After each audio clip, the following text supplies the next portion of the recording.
Mga igsoon, palakpakan natin at i-welcome ang ating guest ngayong araw, si Rod Maceda. Ayun, tamang pagkahanga. Ayun, kamusta ka na, Rod? Mabuti na po, Sir Joey. Good afternoon po at sa lahat ng mga nakikinig sa atin ngayon dito sa DYFX 1305 kHz, ang Radyo Agila ng Cebu. Yun. Basta sa mga Bisaya dyan, alam na to. Ang hapon ninyo. Episode ng ng isang kanta. Pero bago natin, anong title nun? Yung -1 na... Hangtod Karon po. Hangtod Karon. Oo, yun na ipi-play doon Oo, sa tech booth. Pero dito, pakinggan muna natin yung ibang mga songs ni Rod Maceda. Pag-usapan natin ito. Sige po. Ha? Tigandaan lang po muna natin mga higala. Pakinggan muna natin itong tambay ni Sir Rod Maceda. Palakpakan natin.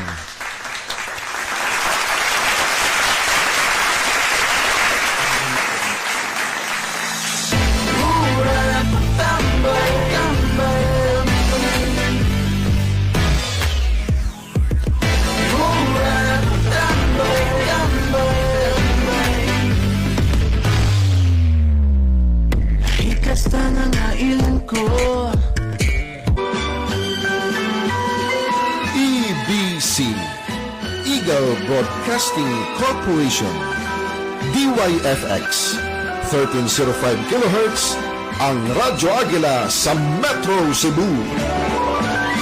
Ang DYFX sa Radyo Agila sa Metro Cebu kasapin ng KBP, kapisanan ng mga broadcaster ng Pilipinas. Ang atong oras mga higala, ganap ng 5 minuto bago mag-alauna ng hapon. Kasama natin mga higala si Sir Rod Maceda. Palakpakan natin ulit si Sir Rod. Po sa mga nakikinig sa atin ngayon sa buong mundo. Kasi lahat naman ng tao pwede makinig sa ating Facebook Live. Facebook Live. Yung Facebook Live natin i-like nyo lamang po yung DYFX 1305 Radyo Agila Cebu. Yan ba ang first single mo na ginawa? Yes po, yan po. Ano story niya? Ano yung story niya? Ano po kasi yan, mahilig lang kasi po yung parang disco, yung sa 70s. Alam nyo, Sir Joey, hindi man ako pinanganak nung 70s, dekada 80 po ako, pero big fan, hindi ko po alam bakit, pero big fan po ako ng 70s disco. BST and Company. Yung it's something about yung parang yung bass po niya, yung bagas ganun. Talagang napapayugyug po ako niyan Tapos Saturday Night Fever. Kung napansin nyo siguro po yung buhok ko pang 70s, naka-bell bottom po ako.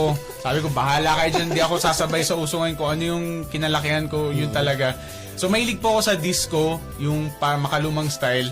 Kaya nagawa ko po yung tambay. And then ano ko rin po yan, kasi yung lyrics yan, dati po yan nung, although hindi naman na po yan ngayon, nabuhay ko ngayon, pero dati po yan nung siguro mga high school ako, tapos yung sa iba din, ng mga kalalakihan, yung nagpapaasa po yung babae.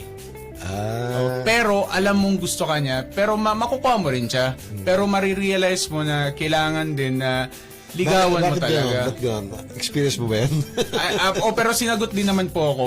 Katagan. Pero kailangan mo lang talagang maging matyaga. Hindi mo rin pwede talagang madaliin yung babae. Kasi pagka ganong nagko-compose ka ng kanta, pagka-inspired ka, saglit lang yan Sandali lang yan, buo ka agad Minsan din po, pag kinokompose ko siya ng ganun, tapos nauuna ho talaga yung tugtog. Nagsisimula ako kasi ako sa chorus. Yung chorus ho talaga inuuna ko, tapos kailangan catchy sa akin yan. Iba-iba style yan. Tapos bigla na akong, kumbaga para siyang Big Bang Theory, nagsisimula sa maliit chorus muna, tapos saka na mag-explore bakit na anong verse nito, tapos ganito, ganyan. So far, ilang kanta na ang nabuo mo Yung yung ganito, katulad niyang yung recorded na po sa studio. Radio ready na siya Opo, bali may 10 po ako sa aking self-titled album. Ano ko rin po yun dito sa inyo. Sana bigyan mo ako ng kopya para ma-play natin dito kung okay naman sa management. Yes, pero ang kasi po ngayon, line up ko pa po ngayon kasi nagka-audit nga po nung December na Antala. Itong tambay ho, ipopromote ko pa ho ng maayos. Kasi lumabas na ho kasi yung second single ko na Ayaw Jud Ay, which is pinatugtog nyo na rin po kahapon. Napakinggan po namin ni mama ko. Hello nga pala po sa aking mama, kay Mama Alice. Hello po. Sa aking kapatid, Mama si Alice. Jun, at saka sa aking pamangkin si Jared.